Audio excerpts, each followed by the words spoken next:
Olá, boa noite, boa tarde, bom dia, você que está me ouvindo em diferentes horários. Hoje nós estamos aqui para fazermos a leitura da Antiga Macaé.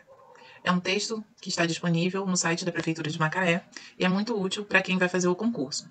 É um texto escrito por Maria da Conceição Vilela Franco, tá? Uma historiadora que se refere à cidade de Macaé. Ocupação e povoamento. As primeiras tentativas de colonização desta área ocorreram por volta da segunda metade do século XVI, como forma de controlar o contrabando do pau-brasil.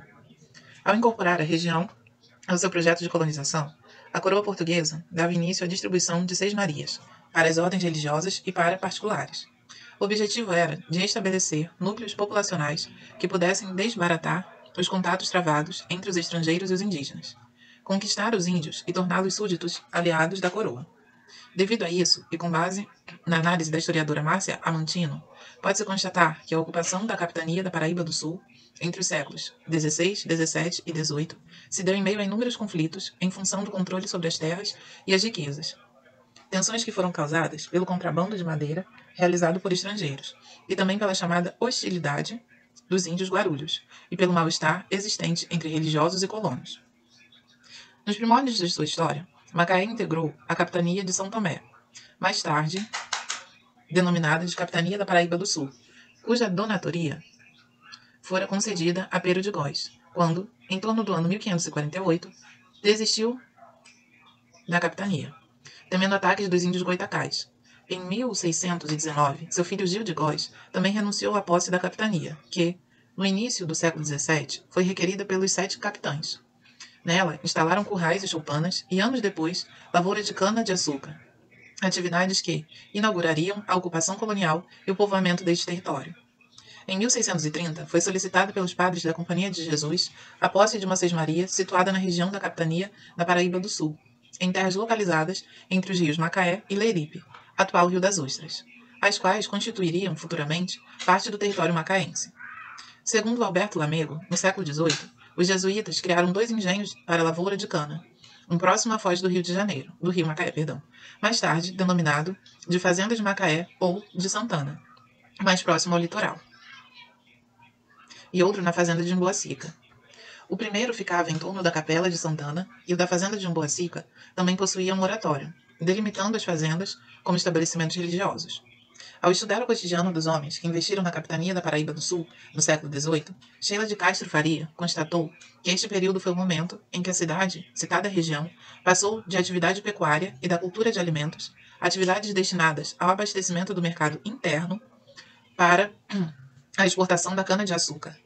A proliferação acelerada de engenhos no 700 e, como resultado disso, o crescimento demográfico da capitania aconteceu no contexto da decadência da produtividade do açúcar no recôncavo da Guanabara e da transferência da capital de Salvador para o Rio de Janeiro, que provocaram uma maior dinamização da região. Somando-se a isto, a expulsão dos jesuítas em 1759 também contribuiu para a transformação dos pastos em canaviais. O processo de constituição das freguesias em Macaé teve início com a criação da freguesia de Nossa Senhora das Neves e Santa Rita do Sertão do Rio Macaé, em 1765. Esta freguesia servia de marco divisório entre as terras macaenses pertencentes à vila de São Salvador, dos Campos, dos Goitacazes, e as que possuíam termo na cidade de Cabo Frio, e era a última freguesia da comarca, a cabeça de São Salvador, da vila de São Salvador, por ficar ao norte do rio Macaé, onde terminava a mesma comarca. Projeção socioeconômica da região. Em 1785, os manuscritos de Manuel Martins do Couto Reis apresentam a freguesia de Nossa Senhora das Neves e Santa Rita do Sertão do Rio Macaé, como a mais moderna, no sentido de mais recente, dos campos dos Goitacazes na época, com pouco número de habitantes que se encontravam dispersos e pobríssimos. Segundo Sheila de Castro Faria, neste período, ela possuía 40 habitantes livres, 102 escravos, 2 engenhos, produzia somente 100 arrobas de açúcar por ano, uma pequena colheita de grãos e pouca criação de gado, distribuídos por 12 unidades agrícolas. 14 anos depois, os relatos sobre a região descrevem uma situação bastante diferente. Segundo o padre Francisco dos Santos Pinto, na visita pastoral que realizou em 1799, a freguesia possuía 5 fazendas, apesar de ter descrito apenas 4. A de Conceição das Aduelas, localizada próxima ao rio São Pedro, propriedade de Dona Josefa de Figueiredo, a do Morro do Onça, de Bernardo José Ferreira Rabelo, a do capitão Antônio José Lopes de Araújo e a de Manuel José da Costa Martins Gil. Segundo ele, Todas possuíam oratório de licença do bispo, considerados decentes e separados do uso doméstico, com exceção do da fazenda de Martins Gil, que foi interditado pela indecência em que estava. Consultando o livro de registros de óbitos da freguesia de Nossa Senhora das Neves, referente ao período entre 1798 e 1807, pode-se constatar outras duas fazendas nos anos de 1798 e 1799, tais como a da Atalaia, de Manuel Ferreira Maia, e a do Frade. Os indícios do crescimento da freguesia são confirmados por Sheila de Castro Faria. Ao analisar a atraente entrada de homens e capitais em toda a capitania da Paraíba do Sul durante o século XVIII, e tendo como base os dados de Manuel Martins do Couto Reis, referentes aos mapeamentos da região para os anos de 1785 e 1799, ela afirma que Neves teve um aumento populacional excepcional e que 14 anos depois, em 1799, sua situação havia se transformado radicalmente. De 40 habitantes passou a ter 1.691, um aumento de 4.227,5%, e de 102 cativos aumentou para 3.640. Em termos populacionais, a elevação foi de 3.568,6%. Outros dados significativos deste crescimento foi o aumento da população identificada por Couto Reis, como branca, que saltou de 43% em 1785 para 63% em 1799, indicando o surpreendente aumento do número de proprietários na freguesia, criando a demanda pelos oratórios particulares citados na visita pastoral deste ano, de 1799. A exemplo do caso de Antônio José Lopes de Araújo e sua mulher. Segundo Ana Lúcia Nunes Penha, no final do século XVIII, Neves despontava como área de atração populacional devido às convenientes condições à expansão das lavouras de alimentos, fazendo parte do circuito de produção para o abastecimento do mercado interno, através do porto de Imbetiba ou de Macaé. Eram escoadas as produções de açúcar e demais alimentos de Campos dos Goitacazes e do território macaense. Citando dados de João Fragoso, Penha afirma que somente em 1791, 12 embarcações contendo açúcar, originadas de Macaé, entraram no porto do Rio de Janeiro. Segundo a autora, a frequência de desembarques de alimentos como mel, feijão, toucinho, sal, cachaça, milho e peixes, oriundos de Paraty, Ilha Grande, Campos, Macaé e Cabo Frio, entre outras localidades, mostraram a existência de uma extensa rede comercial, intra- e interregional, responsável pelos alimentos que abasteciam a capitania do Rio de Janeiro, e de lá seguiam também para outros portos.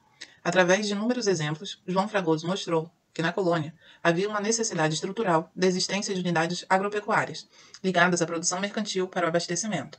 Daí a importância do agro fluminense, no final do século XVIII e início do XIX, ligar-se ao abastecimento de áreas voltadas para a exportação, atuando como base de sustentação e de reiteração da plantation escravista. Entretanto, quando a região de Macaé foi transformada em vila, em 1813, a freguesia de Nossa Senhora das Neves e Santa Rita não foi cogitada para a sede da nova circunscrição colonial, que, provisoriamente, foi instalada na Capela de Santana, situada no topo do Morro de Santana, bem mais próxima do litoral do que a igreja de Nossa Senhora das Neves e Santa Rita. A capela, da mesma invocação, era originária da ocupação jesuítica na região macaense desde cerca de 1630, servindo como sede da mencionada Fazenda de Macaé, a partir do século XVIII.